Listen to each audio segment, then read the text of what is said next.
ಅದ ಸಣ್ಣದನಿಗಳಿಗೆ ವೀರೇಂದ್ರಗೆ ತಮ್ಮನಿಗೆ ಏಡ್ಸ್ ಕಾಯಿಲೆನೇ ಏನೋ ಒಂದು ನೋವು ಬಂತು ಅಂತ ಹೀಗೆ ಆಗಿರೋದು ಕಡ್ಡಿಯಾಗಿ ಹೊರಗಿನಿಂದ ಪೂಜ್ಯರು ಒಳಗಿನಿಂದ ಎಲ್ಲ ಮುಗಿಸ್ಬಿಡಿದ್ರೆ ಮುಗಿಸೇ ಬಿಡ್ತಾರೆ. ಅವ್ರಿಗೆ ಏನು ಗೊತ್ತಿದ್ದಂಗೆ ಇರ್ತಾರೆ ಆ ಥರದವ್ರೆ ಅವರು. ಸೌಜನ್ಯ ಮಿಸ್ಸಿಂಗ್ ಆದ ದಿವಸ ಅಲ್ಲಿ ಇರ್ತೀವಿ. ಆ ಜಾಗದಲ್ಲಿ ಎಲ್ರು ಬರದಿದ್ರೆ ನನ್ನನ್ನು ಕೇಳಿ ಅವರು. ನಾನು ತೋರಿಸಿದ ಜಾಗದಲ್ಲಿ ಎಲ್ರು ಬರದಿದ್ರೆ ನನ್ನನ್ನು ಕೇಳಿ. ನಮ್ಮೆಲ್ಲ ಸತ್ಯಗಳದು ಸತ್ಯ ಬರಲೇಬೇಕು. ಅಣ್ಣಪ್ಪನ ಸತ್ಯ, ಮಂಜುನಾಥನ ಸತ್ಯ ನಿಮ್ಗೆ ಏನು ಆಗುದಿಲ್ಲ. ನಿಮ್ಗೆ ಬಂದು ಅವರ ಕಾಲಡಿಯಲ್ಲಿ ಬಿದ್ದು ಸೆಮೆಗೆಯಲ್ಲಿ ಹೋಗಿದ್ದಾರೆ. ಸೆಮೆ ಅಂದ್ರೆ ಸ್ವಾಮೀಜಿಯಿಂದ ಕಾಲಲ್ಲಿ ಬಿದ್ದಿದ್ರು. ನಾನು ನಿಮ್ಮಂತವ್ರ ಕಾಲಲ್ಲಿ ಬೀಳ್ಬೇಕು ಅಂತ ಅನ್ಕೊಳ್ತೀನಿ. ಯಾಕಂದ್ರೆ 10 ಜನರಿಗೆ ಒಂದು ಒಳ್ಳೇದಾಗಬೇಕು ಅಂತ ಮನಸ್ಸಲ್ಲಿ ಇರ್ತೀರಿ. ಆದ್ರೆ ಅವರು ಅಲ್ಲಿಗೆ ಬಂದು ಕಾಲಲ್ಲಿ ಬಿದ್ದು ಹೋಗಿದ್ದಾರೆ. ಹೆಗ್ಡೆ ಅವರ ಕಾಲಲ್ಲಿ ಮೋದಿ ಅವರು. ಇವರು ಹೇಗೆ ಹೇಳೋದು ಅಂತ ನನಗೆ ಗೊತ್ತಾಗ ನನಗೆ ಆಶ್ಚರ್ಯ ಆಗ್ತದೆ. ಅವರೊಂದು ರಾಷ್ಟ್ರಪತಿ ಒಬ್ರು ಇದ್ರು ಜೆಂಟ್ಸ್. ಸ್ಟಾರ್ಟಿಂಗ್ ಅಲ್ಲಿ ಬಂದರು. ಅವ್ರು ಬರ್ಬೇಕಾದ್ರೆ ಏನ್ ಮಾಡಿದ್ರು ಗೊತ್ತಾ, ಒಂದು ಕಾರ್ ರೆಡಿ ಮಾಡಿದ್ರು. ಟಾಪ್ ಇಲ್ಲದ ಕಾರು, ಅದ್ರ ಮೇಲೆ ಹುಳಿಯ ಚರ್ಮ ಇದೆ ನೋಡಿ, ಹುಳಿಯ ಚರ್ಮ ಎಂತದ ಅದನ್ನು ಹಾಸಿದ್ರು. ಅದರ ಮೇಲೆ ರಾಜ್ಯಪಾಲನ ಕೂರಿಸಿ ಮುಂದೆ ಆನೆ 2 ಬಿಟ್ಟು ಅದರಲ್ಲಿ 2 ಇದನ್ನು ಬೀಸಿಸಿ, ಹಾಗೆ ಒಂದು ರೆಕ್ಕೆಯನ್ನು ಬೀಸಿಸಿ ಇಲ್ಲಿಂದ ದೂರದಿಂದ ಮೆರವಣಿಗೆ ಕರ್ಕೊಂಡು ಹೋಗಿ ಅಲ್ಲಿ ಜ್ಯೂಸ್ ಎಲ್ಲ ಕೊಡಿಸಿ ಅಲ್ಲಿ ದೇವಸ್ಥಾನದ ನಿರ್ವಹಣೆ ಚೆನ್ನಾಗಿ ನಡೀತಾ ಇದೆ ಅಂತೇಳಿ ಸೈನ್ ಇಸ್ಕೊಂಡು ಚಂದದಲ್ಲಿ ಕಲಿಸಿದ್ರು. ಇಷ್ಟು ಎಲ್ಲ ನಡೆಯುವಾಗ ಯಾರು ಗಂಡು ರಾಜ್ಯಪಾಲರಲ್ಲಿ ಮಾಡ್ಲಿಕ್ಕಾಗಲ್ಲ. ಹೆಣ್ಣು ರಾಜ್ಯಪಾಲರು ಏನಾದ್ರು ಹುಟ್ಟಿ ಬಂದ್ರೆ ಮಾಡ್ಬೇಕಷ್ಟೇ. ಅದು ಕೂಡ ಜಗತ್ತಲ್ಲಿ ಇದು ಗೌರ್ಮೆಂಟ್ ಮಾಡ್ಬೇಕು ಅನ್ನೋದು ಸಣ್ಣ ವಿಷಯ ಅಲ್ಲ. ಇನ್ನೊಬ್ಬ ಮಗ ಹುಟ್ಟಿ ಬರ್ಬೇಕು, ಪ್ರಪಂಚದಲ್ಲಿ ಹುಟ್ಟಿ ಬರ್ಬೇಕು, ದೇವರಾಗಿ ಹುಟ್ಟಿ ಬರ್ಬೇಕು. ಆದ್ರೆ ಮಾತ್ರ ಗೌರ್ಮೆಂಟ್ ಮಾಡ್ಲಿಕ್ಕೆ ಸಾಧ್ಯ. ನಾನು ಸತ್ಯ ಹೇಳ್ತೇನೆ, ನನಗೆ ತಿಳಿದ ಅನುಭವ, 35 ವರ್ಷ ಅವರ ಕಾಲಡಿಯಲ್ಲಿ ಇದ್ದ ಅನುಭವ. ಅವರಿಗೆ ಅಷ್ಟು ಶಕ್ತಿ ಬರಲ್ಲ. ಬೇರೆ ಒಂದು ಫೋನ್ನಲ್ಲಿ ಏನ್ ಬೇಕಾದ್ರೆ ಮಾಡ್ತಾರೆ. ಗಿರ್ಗಿಟ್ಲೆ ಆಡಿಸ್ಬೇಕಾದ್ರೆ ಸರ್ಕಾರವನ್ನೇ ಗಿರ್ಗಿಟ್ಲೆ ಆಡಿಸ್ತಾರೆ. ಒಂದು ಸರಿ ಜಂಟಿ ರಾಜಕೀಯ ಆಯಿತು, ಬಿಜೆಪಿ ಕಾಂಗ್ರೆಸ್ JDS ಇರ್ಬೇಕಾದ್ರೆ ಕೆಲವು ಶಾಸಕರೆಲ್ಲ ಬೆಂಗಳೂರು ಏನೋ ಬೊಂಬೈ ಎಲ್ಲೋ ಯಾಕಡೆ ಹೊರಗಡೆ ಹೊಂಟೋದ್ರು ವಿದೇಶಕ್ಕೆ ಇದು ಮಾಡ್ಲಿಕ್ಕೆ. ಕಾರಣ ಯಾರು? ಸಿದ್ದರಾಮಯ್ಯ. ಇವ್ರು ಬಂದು ಎಲ್ಲಿ ಕೂತ್ಕೊಂಡ್ರು? ಸಾಂತ್ವನ ಹಾಸ್ಪಿಟಲ್ ಬಂದು ನಿಂತ್ಕೊಂಡು ಚೆನ್ನಾಗಿ ಅವ್ರು ಹೇಗೆ ಹೇಳ್ಕೊಡ್ತಾರೆ ಹಾಗೆ ಮಾಡಿಸ್ಕೊಂಡು ಕೂತಿದ್ರು. ಇವರೇ ರಾಜಕೀಯ ಮಾಡಿಸ್ತಾರೆ. ರಾಷ್ಟ್ರ ಪ್ರಶಸ್ತಿ ಕೊಡದೆ ಏನ್ ಮಾಡ್ತಾರೆ ಹೇಳಿ? ಇವರೇ ರಾಜಕೀಯ ಮಾಡಿಸ್ತಾರೆ. ಸಿದ್ದರಾಮಯ್ಯ 100ಕ್ಕೆ 100 ಹೆಗ್ಡೆ ಅವರಿಗೆ ವಿರುದ್ಧವಾಗಿ ಒಂದು ಸ್ಟೆಪ್ ತೆಗೊಳ್ಳಿಕ್ಕೆ ಸಾಧ್ಯ ಇಲ್ಲ. ಹಾಗೆ ತೆಗೊಳ್ಬೇಕಾದ್ರೆ ಅವರ ಪರ್ಮಿಷನ್ ಅಲ್ಲೇ ತಗೊಳ್ಬೇಕು. ನಾನು ಹೀಗೆ ಮಾಡ್ತಾ ಇದ್ದೇನೆ, ನೀವು ಹೀಗೆ ಮಾಡಿ ಅಂತ ಅವ್ರು ಅಲ್ಲುವಾಗಿ ಅಳಿಸಿ ಮತ್ತೆ ಇವರು ಮಾಡಿಸ್ತಾರೆ ಅಷ್ಟೇ ಅಲ್ಲದೆ ಇವರು ಸ್ವಂತ ಸ್ವಇಚ್ಛೆಯಲ್ಲಿ ಸಿದ್ದರಾಮಯ್ಯ ಮಾಡ್ಲಿಕ್ಕಿಲ್ಲ. ಸಿದ್ದರಾಮಯ್ಯ ಬರ್ಬೇಕಾದ್ರೆ ಉದ್ದೇಶ ಏನು ಗೊತ್ತುಂಟ? ನಾವು ಅಲ್ಲಿ ಕಸ ಉಳಿಸ್ತಾ ಇದ್ದೇವೆ ನೇತ್ರಾವತಿಯಲ್ಲಿ. ಆಗ ಅವ್ರಿಗೆ ಏನೂ ಇಲ್ಲ. ನಡ್ಕೊಂಡು ಬಂದ್ರು, ಒಂದು 5-6 ಜನದೊಟ್ಟಿಗೆ ನಡ್ಕೊಂಡು ಬಂದು ಅಲ್ಲಿ ನೇತ್ರಾವತಿಯಲ್ಲಿ ಸತೀಶ್ ಶೆಟ್ರು ಹೋಟ್ಲ್ ಇದೆ. ಸತೀಶ್ ಶೆಟ್ರು ಹೋಟ್ಲಲ್ಲಿ ಸಾಧಾರಣ ಒಂದು ಲೋಟದಲ್ಲಿ ಒಂದು ಟೀ ಕುಡ್ಕೊಂಡು ನಮ್ಮನ್ನೆಲ್ಲ ಮಾತಾಡಿಸ್ಕೊಂಡು ನಡ್ಕೊಂಡು ಹಾಗೆಲ್ಲ ಏನು ನೆನಪು ಇಲ್ಲ, ಏನೂ ಇಲ್ಲ. ಅವರು ಇವಾಗ ಮುಖ್ಯಮಂತ್ರಿ ಅದೇ ರಸ್ತೆಯಲ್ಲಿ ಬರ್ಬೇಕಾದ್ರೆ ಈಗ ಅಷ್ಟು ಪೊಲೀಸ್ನವರು ಇರ್ತಾರೆ. ಏನು ಮಾಡ್ಲಿಕ್ಕೆ ಆಗ್ತದೆ? ಏನು ಮಾಡ್ಲಿಕ್ಕೆ ಆಗಲ್ಲ. ಎಲ್ಲ ಅವರು ಸ್ಟಾರ್. ಎಲ್ಲ ಧರ್ಮಸ್ಥಳದ ಮಹಿಮೆ, ಧರ್ಮಸ್ಥಳದ ದುಡ್ಡಿನ ಮಹಿಮೆ. ಈ ದುಡ್ಡನ್ನು ಉಂಟಲ್ಲ, ಗೌರ್ಮೆಂಟ್ ಲೆಕ್ಕ ತಗೊಂಡ್ರೆ ನಮ್ಮ ಕರ್ನಾಟಕ ರಾಜ್ಯವನ್ನು ಗೌರ್ಮೆಂಟ್ ದುಡ್ಡು ಕಟ್ಟಬೇಕಾಗಿಲ್ಲ. ಧರ್ಮಸ್ಥಳದ ಒಂದು ದುಡ್ಡೇ ಸಾಕು. ತಿರುಪತಿ ಸುಮ್ಮನೆ ಹೆಸರಿಗೆ, ತಿರುಪತಿ ಅಂತಕ್ಕೆ ಸಾಕು. ತಿರುಪತಿ ದುಡ್ಡು ಅಂತ ಹೇಳಿ ಸುಮ್ಮನೆ ಪ್ರಚಾರ ಮಾಡಿಬಿಟ್ಟಿದ್ದಾರೆ. ಆದ್ರೆ ಇಲ್ಲಿ ಗೋಣಿ ತಂದು ಸುರಿಯೋದು ಇಲ್ಲಿಗೇನೆ. ಯಾವುದು ಸುಲ್ಕೇಸ್ ತಂದು ಸುರಿಯೋದು ಇಲ್ಲಿಗೇನೆ. ಸಸ್ಪೆನ್ಸ್ ಅಲ್ಲಿ ಬರೋದೆಲ್ಲ ಹೆಗ್ಡೆ ಅವರ ಮನೆಯೊಳಗೆ ಹೋಗಿ ಕೊಡ್ತಾರೆ. ಸಸ್ಪೆನ್ಸ್ ಇಲ್ಲದೆಲ್ಲ ಒಳ್ಳೆ ಒಳಗೆ ತಗೊಂಡು ಸುರಿತಾರೆ. ಚಿನ್ನ, ತುಲಾವರ, ಅದು ಇದು ಹಾಲು ನೋವು ಅಂತ ಈ ಬೇಜನ್ ಬರ್ತದೆ. ಈಗ ಇನ್ನೊಂದು ನ್ಯೂಸ್ ಕೇಳಿದೆ ನಾನು. ಆಯುರ್ವೇದಿಕ್ ಹಾಸ್ಪಿಟಲ್ ಇನ್ನೊಂದು ಕಟ್ಟಿದ್ದಾರೆ ಉಜಿರೆಗೆ, ಧರ್ಮಸ್ಥಳ ಹಾಸ್ಪಿಟಲ್. ಆ ಹಾಸ್ಪಿಟ್ಲಿಗೆ ಇಂಟರ್ಲಾಕ್ ಹಾಕ್ಲಿಕ್ಕೆ ಬಂದವರು ನನಗೆ ಒಂದು ಸಸ್ಪೆನ್ಸ್ ವಿಷಯ ಹೇಳಿದ್ರು. ಈಚೆ ಕುಂದಾಪುರಿಯ ಇಂಥದ ಅಲ್ಲಿ ಬರ್ತದೆ ಆ ಊರಿನ ಹೆಸರು. ಅವರ ಅಪ್ಪನ ಊರು, ತಂದೆಯ ಊರು, ತಾಯಿ ಊರ ಗೊತ್ತಿಲ್ಲ. ಹೆಗ್ಡೆ ಅವರು ಇವರಿಗೆ ಒಂದು ಸಮಯಕ್ಕೆ ತಲೆಮಾರು ಇಲ್ಲ ನೋಡಿ. ಇವರ ತಲೆಮಾರಿಗೆ ಹೆಂಗಸು ಮಾತ್ರ, ಹೆಣ್ಣು ಮಗಳು ಮಾತ್ರ, ಗಂಡು ಮಕ್ಕಳು ಇಲ್ಲ. ಆದ ಕಾರಣ ಒಂದು ವೇಳೆ ಎಲ್ಲಾದ್ರೂ ಗೌರ್ಮೆಂಟ್ಗೆ ಹೋದ್ರೆ ಬದುಕಲಿಕ್ಕೆ ಜೀವನ ಬೇಕಲ್ಲ. ಎಲ್ಲ ದೊಡ್ಡ ಬಿಲ್ಡಿಂಗ್ ಒಂದು ಕಟ್ಟಿ ಇಟ್ಟಿದ್ದಾರಂತ ಆ ಕಡೆ. ಅವರ ತಾಯಿ ತಂದೆ ಊರು ಅಂತ ಗೊತ್ತಿಲ್ಲ. ಅವರು ಹೇಳಿದ್ರು, ಕೆಲಸ ಮಾಡಿದವರು ಬಂದು ಹೇಳಿದ್ರು ನನಗೆ ಇಂಟರ್ಲಾಕ್ ಹಾಕಿದವರು. ಅಡಿಯಲ್ಲಿ ಸೊರಂಗದಾಗೆ ಕಟ್ಟಿ ಇಟ್ಟಿದ್ದಾರಂತೆ. ಚಿನ್ನವೆಲ್ಲ ತಗೊಂಡೋಗಿ ತುಂಬಿಸಿರಿ ಕೊಡೋದು ಎಲ್ಲ ಪೂರ. ಅದು ಕಂಡಿಡ್ಲಿಕ್ಕೆ ಅವ್ರು ಹೇಳಿದ್ರು ನನಗೆ. ಅವತ್ತು ಯಾರು ಆ ಇಂಟರ್ಲಾಕ್ ಹಾಕ್ಲಿಕ್ಕೆ ಹೋದ್ರು ನೋಡಿ, ಅವ್ರು ನೋಡಿ ಬಂದಿದ್ರು. ಇಲ್ಲಿ ಇಂಟರ್ಲಾಕ್ ಹಾಕಿದವರು ಹೇಳಿದ್ರು ನನಗೆ. ಇಲ್ಲಿ ಉಜಿರೆಯಲ್ಲಿ ಇಂಟರ್ಲಾಕ್ ಹಾಕಿದ್ರು ನೋಡಿ, ಇಂಟರ್ಲಾಕ್ ನಡ್ಕೊಂಡು ಹೋಗೋ ಪಾದಿಗೆ ಅವ್ರು ಹೇಳಿದ್ರು ಅಲ್ಲಿ ಕೆಲಸ ಆಗ್ತಾ ಉಂಟು, ಹೀಗೆ ಅಲ್ಲಿ ಕಟ್ತಾ ಇದ್ದಾರೆ ಅಂತ. ಅದು ಜಾಗ ಅವ್ರಿಗೆ ಸಸ್ಪೆನ್ಸ್, ನಮಗೆ ಗೊತ್ತಿಲ್ಲ. ಇವರು ನೋಟ್ ಎಲ್ಲ ಚೇಂಜ್ ಮಾಡಿಬಿಡ್ತಾರೆ, ಚಿನ್ನವನ್ನು ಚೇಂಜ್ ಮಾಡ್ಲಿಕ್ಕೆ ಆಗಲ್ಲ. ಚಿನ್ನವನ್ನೆಲ್ಲ ಬಿಸ್ಕೆಟ್ ಮಾಡಿ ಮಾಡಿ ಮಾಡಿ ತಗೊಂಡು ಅಲ್ಲಿ ಸಿಗ್ತಾ ಇರ್ತಾರೆ. ಒಂದು ಕಾಲಕ್ಕೆ ಚಿನ್ನದಲ್ಲಿ ಬದುಕಬಹುದು, ನೋಟ್ನಲ್ಲಿ ಬದುಕಲಿಕ್ಕೆ ಆಗಲ್ಲ, ಬೆಂಕಿ ಹಾಕಬೇಕು ನೋಟನ್ನು. ಆ ಉದ್ದೇಶ ಯಾವುದು? ಚಿನ್ನ ಏನು ಹೊಸ ಚಿನ್ನ ಬೀಳ್ತದ, ಬೆಳ್ಳಿ ಹೊಸ ಬೀಳ್ತದ, ದುಡ್ಡು ಉಂಟಲ್ಲ ಚಿಲ್ಲರೆ ಕಾಸು. ಆ ವಸಂತಮಾಲ ಅಂತ ಒಂದು ಬಿಲ್ಡಿಂಗ್ ಇದೆ, ಅದರಲ್ಲಿ ಎಲ್ಲರನ್ನು ಬಿಟ್ಟು ಒಂದ್ರಿಯಾಗಿ ಇಟ್ಕೊಂಡು ನಾವು ರಾಗಿ ಮಾತ್ರ ಒಂದ್ರಿ ಹಾಕ್ತಾರೆ, ಭತ್ತ ರಾಗಿನ. ಅವ್ರು ಚಿಲ್ಲರೆ ಕಾಸು ಒಂದ್ರಿ ಹಾಕ್ತಾರೆ. ಇಲ್ಲೇ ₹1 ₹2 ಸಪ್ರೇಟ್ ಬೀಳುವಾಗೆ ಕಾಯಿನ್ ಬೀಳುವಾಗೆ ಒಂದ್ರಿ ಇಟ್ಟಿದ್ದಾರೆ. ಅದ್ರಲ್ಲಿ ಆಡಿಸಿ ಅದನ್ನು ಮೂಟೆ ಕಟ್ಟಿ ಲಾರಿಗೆ ಹಾಕಿ ಅದೇ ಇಲ್ಲ ಮಂಗಳೂರು ಕಡೆ ಕಳಿಸ್ತಾರೆ. ಎಂತ ಬ್ಯಾಂಕ್ ಅಂತ ಗೊತ್ತಿಲ್ಲ, ಅಲ್ಲಿಂದ ದುಡ್ಡಾಗಿ ಬರ್ತದೆ. ಚಿಲ್ಲರೆ ಕಾಸೇ ಸಪ್ರೇಟ್ ಆಗಿ, ನೋಟೇ ಬೇರೆ ಚಿಲ್ಲರೆ ಕಾಸೇ ಬೇರೆ. ಏನು ಮಾಡ್ತಾರೆ ಅವರು? ಈ ಸೌಜನ್ಯನ ಉದ್ದೇಶ ನಡೆದ ನಂತರ ಧರ್ಮಸ್ಥಳ ಸಂಘ ಸೃಷ್ಟಿ ಮಾಡಿದ್ದೆ ಅದಕ್ಕೋಸ್ಕರ. ಗ್ರಾಮದಲ್ಲೆಲ್ಲ ಧರ್ಮಸ್ಥಳ ಮಹಿಳಾ ಸಂಘ ಅಂತ ಸೇರಿಸಿದ್ದು ಈ ಉದ್ದೇಶ, ಮಹಿಳೆಯರ ಆರೈಸಲಿಂದಲೇ ಮಾಡಿದ್ದಾರೆ ಅಂತ ಕಾಣ್ತದೆ, ಬೇರೇನಿಲ್ಲ. ಜನಗಳನ್ನು ದೃಷ್ಟಿಯನ್ನು ಸೆಳೆಯಲಿಕ್ಕೆ. ಈಗ ಗೌರ್ಮೆಂಟಲ್ಲಿ ಸವಲತ್ತು ಕೊಡೋದು ನ್ಯಾಯ. ಇವರು ಗೌರ್ಮೆಂಟ್ ಕರ್ನಾಟಕ ರಾಜ್ಯಕ್ಕೆ ಸವಲತ್ತು ಕೊಡ್ಲಿಕ್ಕೆ ಹೇಳಿ ಸ್ವಾಮಿ. ಈ ದುಡ್ಡನ್ನು ತಗೊಂಡು ಗೌರ್ಮೆಂಟಿಗೆ ಕೊಡ್ಬೋದಲ್ಲ. ಗೌರ್ಮೆಂಟ್ ಅಷ್ಟು ಸುಲಭದಲ್ಲಿ ಕೈ ಹಾಕ್ಲಿಕ್ಕೆ ಆಗಲ್ಲ. ಆಗದವ ಸೆತ್ತ ಏನು ಮಾಡ್ಲಿಕ್ಕೆ ಆಗಲ್ಲ. ನನಗೆ ಒಂದು ಡೌಟ್ ಬರ್ತದೆ, ಅಂತ ಜೈಲಲ್ಲಿದ್ದಾನೆ ನೇತ್ರಾವತಿ ನದಿಯನ್ನು ಆ ಕಡೆ ತಿರುಗಿಸ್ತೀನಿ ಬೆಂಗಳೂರು ಅಂತಕ್ಕೆ ಯಮನೆ ಸೆತ್ತೋದು. ಜೈಲಲ್ಲಿ ನ್ಯಾಯ ಕೊಡಿಸ್ಲಿಲ್ಲ. ಹಾಗೆ ಇದು ಕಷ್ಟ. ನಾನು ನಗಾಡ್ಕೊಂಡಂತ ಹೇಳ್ತೀನಿ ಅಂತ ತಪ್ಪು ತಿಳ್ಕೋಬೇಡಿ. ಅವರಿಗೆ ಅಷ್ಟು ಇದಿದೆ. ಪೀಠದ ಇದು ಏನೋ ಮುಂಡಾಸ್ ಅಂತ ಹೇಳ್ತಿರಲ್ಲ, ತಲೆ ಗಟ್ಟಿ, ಭಯಂಕರ ತಲೆ ಮಾಡಿಸ್ತಾರೆ. ಸೂಟ್ ಕೇಸ್ ದುಡ್ಡು ಇಟ್ಕೊಂಡು ಎಲ್ಲ ಏನು ಚಿನ್ನಯ್ಯ. ಎಷ್ಟು ಗಟ್ಟಿ ಏನೇ ಇರಲಿ ಆ ಪರಮಾತ್ಮನಲ್ಲಿ ಭಗವಂತ ನೋವು ಕೊಡ್ತಾನೆ. ಇದು ಸತ್ಯ. ನಮ್ಮ ಜನರಿಂದ ನ್ಯಾಯ ಸಿಕ್ಕೋದಿಲ್ಲ, ದೇವರೊಂದು ನೋವು ಕೊಡ್ತಾನೆ. ದೇವರೇ ಕೊಡುದು, ಏನೋ ಸಿಕ್ಕು ಕೊಡ್ತಾನೆ, ದೇವರೇ ಕೊಡುದು. ಯಾಕೆ ಈಗ ಸ್ವಲ್ಪ ಒಂದು 10 ವರ್ಷ ಹಿಂದೆ ಅಂತ ಕಾಣ್ತಾರೆ, 10 ವರ್ಷನ ಯಾವಾಗ ಸರಿ ನೆನಪಿಲ್ಲ. ಅವರಿಗೆ ಒಂದು ಏಡ್ಸ್ ಬಂತಲ್ಲ, ಹರ್ಷೇಂದ್ರ ಇದೇ ಇರ್ತಾರಲ್ಲ, ಅದ ಸಣ್ಣದನಿಗಳಿಗೆ ವೀರೇಂದ್ರ ಹೆಗ್ಗಡೆ ತಮ್ಮನಿಗೆ ಏಡ್ಸ್ ಕಾಯಿಲೆನೇ ಏನೋ ಒಂದು ನೋವು ಬಂತು ಅಂತ ಹೀಗೆ ಆಗಿರೋದು, ಕಡ್ಡಿಯಾಗಿ ಆಗಿ ಮತ್ತೆ ಎಲ್ಲ ಅಮೆರಿಕ ಆಚೆ ಹೋಗಿ ಟ್ರೀಟ್ಮೆಂಟ್ ತಗೊಂಡು ಬಂದು ಆಗ ಅರ್ಧ ನೇಚುರೋಪತಿ ಹಾಸ್ಪಿಟಲ್ ಕಟ್ಟಲಿಲ್ಲ. ಇಲ್ಲಿಂದ ಇಲ್ಲಿವರೆಗೂ ಐಸು ಇದು ಎಲ್ಲ ಹಿಂದೆಗಡೆ ಟ್ಯಾಂಕ್ ಕಟ್ಕೊಂಡು ಸ್ವಲ್ಪ ನಡೆದಾಡ್ತಾ ಇದ್ರು, ಕೂಡಿಂದಲೇ ಇರಬೇಕು ಅಂತ. ಈಗ ರೆಡಿ ಆಗ್ಬೋದು, ಸರಿ ಆಗ್ಬೋದು. ಅದನ್ನು ಕಂಡಿದ್ವಿ. ಇಲ್ಲಾಂದ್ರೆ ಸಾಯ್ತಾರೆ ಅನ್ಕೊಂಡಿದ್ವಿ. ಈ ಥರ ಇತ್ತು. ಸ್ವಲ್ಪ ನೋವು ಬಂದು ಅದನ್ನು ಸರಿ ಮಾಡ್ಕೊಂಡು ವಿದೇಶಕ್ಕೆ ಹೋಗಿ ಇದೇ ಬಂದು ತಿರುಗಾಡ್ತಾ ಇದ್ರು. ಏಡ್ಸ್ ಬಂದು ಅದನ್ನು ಸರಿ ಮಾಡ್ಕೊಂಡು ವಿದೇಶದಲ್ಲಿ ಹೋಗಿ ಏನು ಎಲ್ಲ ಫುಲ್ ಒಂದು ಏನೋ ಹೇಳ್ತಾರಲ್ಲ ವೈರ್ಲೆಸ್ ಇದೆ ನೋಡಿ, ವಾರ್ಡ್ಲೆಸ್, ಆ ಥರ ಒಂದು ಇಲ್ಲಿ ಟವರ್ನಾಗ ಅದರಲ್ಲಿ ಎಲ್ಲ ಬಿಟ್ಟು ಫುಲ್ಲ ಇದು ಗ್ಲಾಸ್ ಕನ್ನಡಿಗ ಅವರು ಮಾತಾಡೋದು ಇದನ್ನು ತೆಗೆದು ಮಾತಾಡುವಾಗೆ ಆ ಥರ ಆಗ ಅರ್ಧ ಸಾಂತ್ವನ ಕಟ್ತಾ ಇದ್ರು ಅಷ್ಟೇ. ಎಲ್ಲ ಇದು ಮಾಡ್ತಾ ಇದ್ರು. ಎಲ್ಲ ಭಗವಂತ ಕೊಡ್ಬೇಕು ದೇವರು. ಆದ್ರೆ ಇದು ಇಷ್ಟು ಸ್ಟ್ರಾಂಗ್ ಆಗಿ ಬರ್ತದೆ ಅಂತಂದ್ರೆ ದೇವರು ಇಲ್ಲದೆ ಬರಲಿಲ್ಲ, ದೇವರು ಇದ್ದದ್ರಿಂದನೇ ಬಂದದ್ದು. ಯಾಕಂದ್ರೆ ನನಗೆ ಒಂದು ಆಶ್ಚರ್ಯ ಕಾಣಿಸ್ತದೆ, ದೂರದವರು ಭಕ್ತಿ ವಿಷಯದಲ್ಲಿ ಮುಟ್ಟಾಡು ಶಂಡ್ರು ಅವರೆಲ್ಲ ಹೇಳೋದಂದ್ರೆ ನನಗೆ ತುಂಬಾ ಸಂಕಟ ಆಗ್ತದೆ. ಭಕ್ತಿ ಭಕ್ತಿ ಭಕ್ತಿ ಅಂತ, ಆದ್ರೆ ಇಲ್ಲಿ ನಡೆಯೋದು ಅವ್ರಿಗೆ ಗೊತ್ತಾಗೋದಿಲ್ಲ. ಏನು ತಗೊಂಡ್ರು ಭಕ್ತಿ. ಆದ್ರೆ ಇಲ್ಲಿ ಎಷ್ಟು ಜನ ಏಟ್ ತಿಂದು ಹೋಯ್ತಾರೆ ನೋಡಿ, ಅವ್ರಿಗೆ ಆ ಭಕ್ತಿ ಗೊತ್ತಿರ್ತದೆ. ಇಲ್ಲಿ ಧರ್ಮದ ಏಟ್ ತಿಂದಿರ್ತಾರೆ ನೋಡಿ, ಅವ್ರಿಗೆ ಮಾತ್ರ ಧರ್ಮಸ್ಥಳ ಭಕ್ತಿ ಹೀಗೆ ಅಂತ ಗೊತ್ತಿರ್ತದೆ. ಕೆಲವೊಂದು ಬಂದು ಹೋಗೋರಿಗೆ ಅವತ್ತಿಗೆ ಆಗಿ ನೀವು ಸತ್ಯ ಹೇಳಿ ನಿಜ ಏನಾಗುದಿಲ್ಲ. ನಾವೀಗ ಹೋರಾಟ ಮಾಡೋದು ಆ ಅಣ್ಣಪ್ಪನೇ ನಿಮ್ಮನ್ನು ಕಳಿಸೋದು.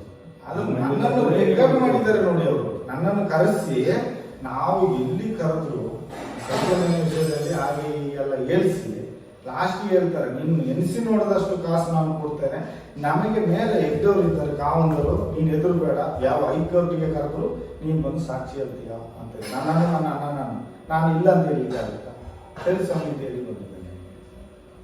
ಅದನ್ನಂತ ತಪ್ಪಿಸಿದೆ.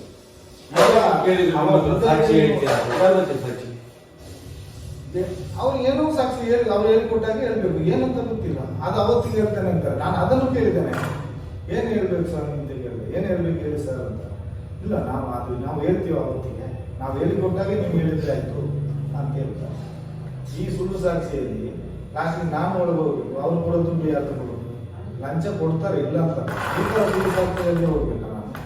ಅದಕ್ಕೆ ನಾನು ಭಿಕ್ಷೆ ಇಟ್ಕೊಂಡು ತಿಂಗಳು ಹೋಗ್ಬೇಕು. ಇದು ರಾಜೇಂದ್ರ ದಾಸ ನಿಮಗೆ ಹೇಳಿ. ರಾಜೇಂದ್ರ ದಾಸ್ ಅದೆಂಥದ್ದು ಹೆಚ್ಚಿಗೆ ಕ್ಯಾಮ್ರಾ ಇಟ್ಕೊಂಡು ಬಂದು ಹೇಳ್ತಾನೆ. ರೂಮ್ನಲ್ಲಿ ಕೂರಿಸ್ಕೊಂಡು ಶಂಕರಾಕ್ಷಿ ನಮ್ಮ ಬದಿಯಲ್ಲಿ ಒಂದು ರೂಮಲ್ಲಿ ಕೂರಿಸ್ಕೊಂಡು ನಮ್ಮನ್ನು ಇಬ್ಬರನ್ನು ಕೂರಿಸಿ ಹೇಳ್ತಾರೆ. ಯಾಕಂದರೆ ನಾವು ಹೆಣ ತೆಗೆಯೋದು ನೋಡಿ ನಮ್ಮ ಕೈಲಿ ಕೇಳಿಸುವಂತ ಏನೋ ಒಂದು ಹೇಳ್ತಾನೆ, ಹೀಗೆ ಹೇಳ್ಬೇಕು ಅಂತ. ಅದು ಅಂತ ಪರಿಸ್ಥಿತಿ ಬಂದಾಗ ಹೇಳ್ಬೇಕು ಅಂತ ಹೇಳ್ತಾನೆ. ಆದ್ರೆ ಏನು ವಿಷಯ ಅಂತ ಹೇಳಿಲ್ಲ. ಅದು ಹೇಳಿದ್ರೆ ನಮಗೆ ಸೂಟ್ ಕೇಸ್ ನಾವು ಕನಸಲ್ಲಿ ಎನಿಸದಂತ ಕಾಸು ಅಂತ ಅವ್ರು ಹೇಳುದು. ನೀವು ಯಾರಿಗೆ ಎದುರ್ಬೇಕು, ನಿಮಗೆ ಮೇಲೆ ಎತ್ತೇಳಿರ್ತಾರೆ, ಕಾಮಗಳಿರ್ತಾರೆ, ಏನು ಎದುರ್ಬೇಕಲ್ಲ ಅಂತ ಹೇಳಿ ಅಣ್ಣಪ್ಪ ಮಂಜುನಾಥನೇ 2015 ಓಡಿಸಿದ್ರು. ದೇವರೇ ಕಳಿಸಿದ್ರು ನನ್ನ. ನಿಜವಾಗಿ ಹೇಳ್ಬೇಕಾದ್ರೆ ಆ ಭಗವಂತನೇ ನನ್ನನ್ನು ಕಳಿಸಿದ್ರು. ನನಗೆ ಬುದ್ಧಿ ಕೊಟ್ಟೇ ಓಡಿಸಿದ್ರು. ಬೇಡ ಹೋಗು, ಈ ಏರಿಯಾದಲ್ಲಿ ಇದ್ರೆ ನನ್ನನ್ನು ನದಿಗೆ ಹಾಕ್ಬಿಡ್ತಿದ್ರು, ಪಾಲ್ ಮಾಡಿ ಹಾಕ್ತಿದ್ರು. ಗೊತ್ತಾಗ್ತದೆ ನಿಜ ಅದು. ಅದೇ ಸತ್ಯ. ಅಳಿಯ ಬೇರೆ ಕಾಲ್. ಹಲೋ, ವಸ್ತಾನ ನಾನು 5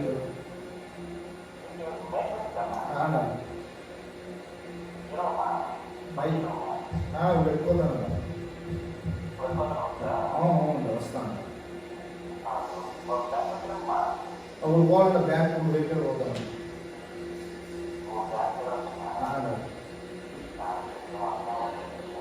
ಸರಿ ಸರಿ ನೋಡಿ, ನಮ್ಮ ಹಳ್ಳಿಯವರು ಮದ್ದೂರಲ್ಲಿ ಇದ್ದಾರೆ. ಅವರು ಈ ಸೌಜನ್ಯ ನ್ಯೂಸ್ ಎಲ್ಲ ನೋಡ್ತಾ ಇದ್ದಾರೆ. ಅವರೆಲ್ಲ ನನಗೆ ಧೈರ್ಯ ಕೊಡೋದು, ಹೋಗಿ ನೀನು ಹೇಳಿ ಬಾ, ಏನಾದ್ರೂ ಹೇಳಿ, ದೇವರು ಎಷ್ಟು ದಿವಸ ಜೀವನದಲ್ಲಿ ಇರ್ತಾರೆ, ಏನಾಗುದಿಲ್ಲ ಅಷ್ಟೇ, ಏನಾಗುದಿಲ್ಲ. ಇದು ಸತ್ಯ. ಕಾಯುವ ಅಣ್ಣಪ್ಪ ಮಂಜುನಾಥ ಅವ್ರು ಹೇಳ್ತಾರೆ ನೋಡಿ, ನೀವು ಬದುಕೋದ್ರಲ್ಲಿ ಒಂದು ಒಳ್ಳೇದು ಮಾಡಿ ಮಾವ, ಸಾಯಿದ ಎಷ್ಟು ದಿವಸ ಇದ್ದು ಜೀವ ಬದುಕುತ್ತದೆ, ಮಾಡಿ ಸಾಯಿ ಅಂತ. ನನ್ನ ಅಳಿಯ ನನ್ನ ಮಗಳು ಸರಿ ಬೆಳ್ತಾನೆ.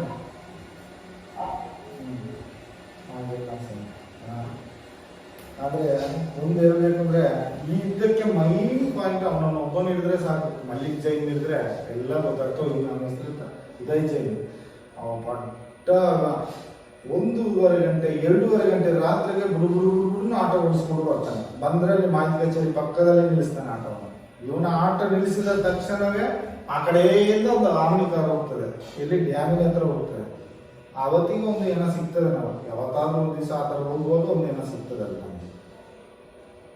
ಏನು ಊರಲ್ಲಿ ಕೊಂಡು ಬರ್ತಾರ ಏನು ಗೊತ್ತಿಲ್ಲ. ಆದ್ರೆ ನಮ್ಮ ಭಯ ನಮಗೆ, ನಾವು ಒಳಗೆ ಮಲಗ್ತೀವಿ, ಹೊರಗೆ ಒಂದು ಮುಂದಕ್ಕೆ ಹೋಗುದು ಓಮ್ನಿ ಯಾರು ನಾವು ಆಕತ್ತಲ್ಲಿ ಹೋಗಿ ನೋಡ್ಲಿಕ್ಕೆ ಆಗಲ್ಲ ನೋಡಿ. 2.5 ರಾತ್ರಿಗೆ ನಮ್ಗೇನಿದೆ, 1.5 ರಾತ್ರಿಗೆ ಹೋಗ್ತಾರೆ. ಹಾಗೆಲ್ಲ ನೋಡುವಾಗ ಅವನೊಬ್ಬ ನಾಲಿಗೆ ಹೊರಗೆ ಹಾಕಿಕೊಂಡು ಬಂದ ನೋಡಿ. ಈಗ ಉಜಿರೆಯಲ್ಲಿ ಮೀಟಿಂಗ್ ಆಯ್ತು, ಅಂಥವರೆಲ್ಲ ಅದರಲ್ಲಿ ಸೇರೇ ಇರ್ತಾರೆ ಖಂಡಿತ. ಅವನನ್ನು ನೋಡುವಾಗಲೇ ನಮಗೆ ಗೊತ್ತಾಗ್ತದೆ ನರರಾಕ್ಷಸನ ಅಂತಕ್ಕಂಥದ್ದು. ಅರ್ಧ ನಾಲಿಗೆ ಹೊರಗೆ ಆಯ್ಕೊಂಡು ಬರ್ತಾ ಇದ್ದಾನಪ್ಪ, ರಾಕ್ಷಸನಾಗಿ ತಿನ್ನುವಾಗ. ಅವನನ್ನು ಹೆಂಗಸರು ಹೊಡೆಯೋದೇ ಬಿಟ್ಟದೇ ಹೆಚ್ಚಿನ ವಿಷಯ. ಏನಪ್ಪ ಮನುಷ್ಯ ಜನ್ಮನಾಗಿ ಹುಟ್ಟಿದ ನಮ್ಮ ರಣರಾಕ್ಷಸನ ಹೊಡಿತಾರೆ, ಅಣ್ಣಪ್ಪನೇ ಹೊಡಿತಾರೆ. ಸ್ವಲ್ಪ ಸಮಯ ಅಷ್ಟೇ. ಅಲ್ಲಿ ಒಂದು ಹೆಲಿಕಾಪ್ಟರ್ ಒಂದು ಇದು ಮಾಡಿದ್ದಾರೆ ಅವರು ಧರ್ಮಸ್ಥಳದಲ್ಲಿ, ಸೀಕ್ರೆಟ್. ನಿಮ್ಮಂತ ಹೊರಗಿನವರಿಗೆ ಗೊತ್ತಾಗೋದೇ ಇಲ್ಲ. ಧರ್ಮಸ್ಥಳದಲ್ಲಿ ನೀವು ಗ್ರಾಮದಲ್ಲಿ ಇದ್ದೀರಿ, ಅಲ್ಲಿ ಏನಾಗಿದೆ 2 ಮೀಟರ್ ಸಾಲೆ ಇದೆ ನೋಡಿ. ಆ ಸಾಲೆ ಹಿಂಬದಿಯಲ್ಲಿ ಒಂದು ರೋಡ್ ಮಾಡಿದ್ದಾರೆ, ಮುನ್ನೂರು ಬರ್ತದೆ.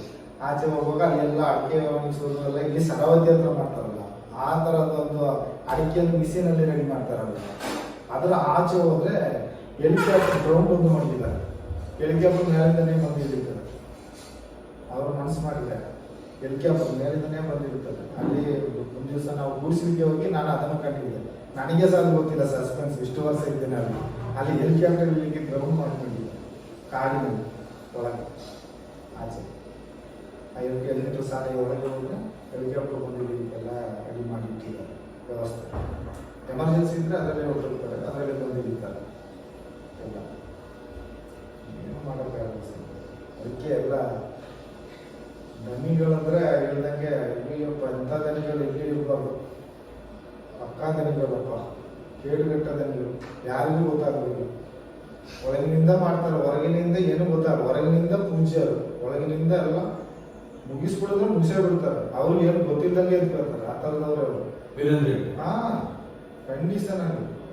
ಇಲ್ಲಾಂದ್ರೆ ಇಂಥ ಕೇಸಿಗೆ ಇವರು ಸುಮ್ಮನೆ ಕೂತ್ಕೊಂಡು ಅದೇನು ಎಂಕ್ವೈರಿ ಮಾಡ್ತೀರಾ ಮಾಡಿ ಅಂತ ಅವ್ರನ್ನ ಮುಂದೆ ಬಿಡ್ಬೋದಿತ್ತು.